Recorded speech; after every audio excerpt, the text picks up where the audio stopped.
There's a really famous story that I've been hearing in Thailand, and I want to share it with the whole world if I could. This is a story about the Buddha and a homeless man. One day there was a homeless man, and he's been trying to gather food, and he keeps noticing every day his food disappears.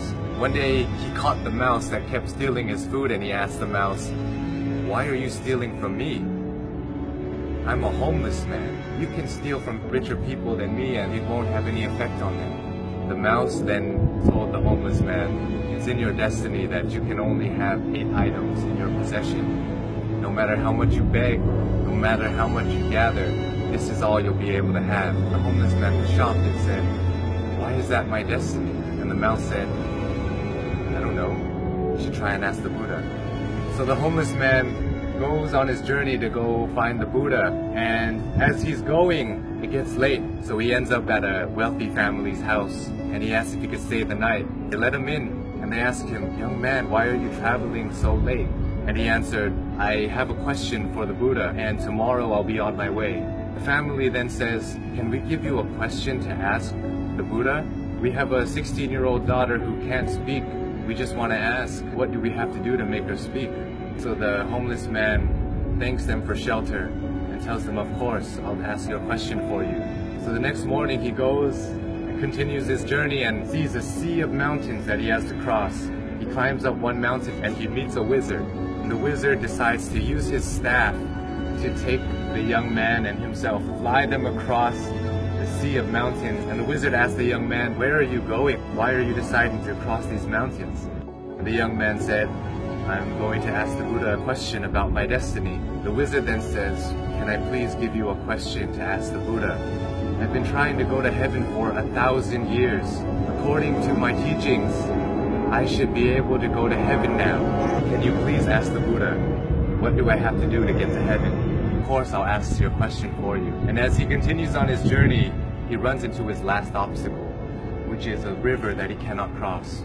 Luckily, he meets a giant turtle who decides to take him across the river. And as they're crossing the river, the turtle asks, "Where are you going?" "I'm going to see the Buddha. I'm going to ask him a question about my destiny." The turtle then says, "Can you please ask a question for me too? I've been trying to become a dragon for 500 years. According to my teachings, I should have become a dragon by now. Can you please ask the Buddha, what do I have to do to become a dragon?" So the young man thanks the turtle for taking him across the river and says, "Of course, I'll ask you a question for you." The homeless man finally meets the Buddha, and the Buddha tells everybody, "I will answer 3 questions for everybody here, but only 3 questions." And the young man is shocked. He has 4 questions to ask. So he thinks carefully. He thinks about the turtle. The turtle's been living for 500 years trying to become a dragon. The wizard has been living for 1,000 years trying to get to heaven. And that young girl is going to have to live her whole life being unable to speak. And then he looks at himself and he says, "I'm just a homeless beggar. I can just go back home and continue begging." So as he looks at everybody else's problems, his problem suddenly seems so small. So he feels sorry for the turtle, the wizard, and the young girl, and decides to ask all of their questions. So he asks the Buddha, and the Buddha answers. The turtle is unwilling to leave his shell. As long as he's unwilling to leave the comfort of his shell, he will never become a dragon. The wizard always carries his staff and never puts it down. It acts as an anchor, keeping him from heaven.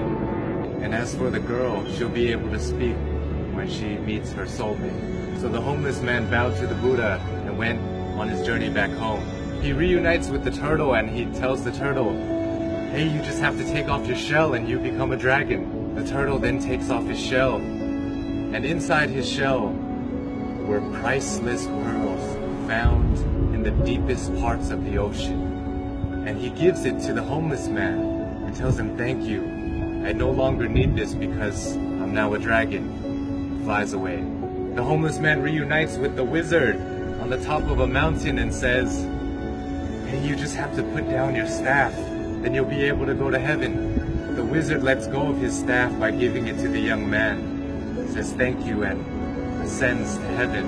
The young man now has wealth from the turtle and power from the wizard.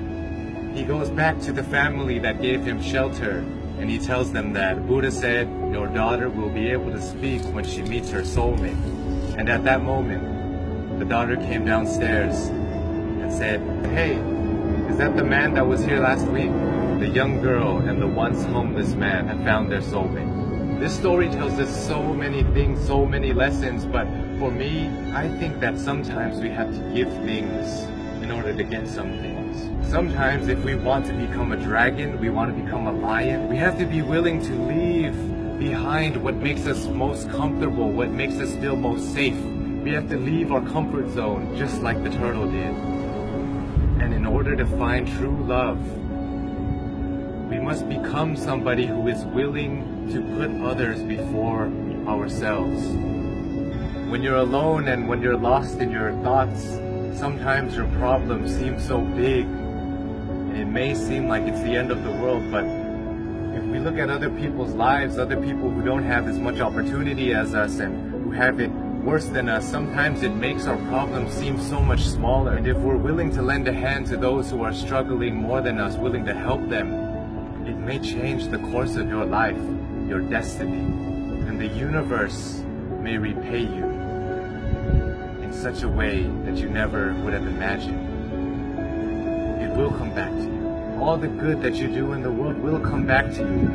If you're going through hard times right now, I hope this story helps you. My name is Sean. I love you all, and I hope you have a wonderful, wonderful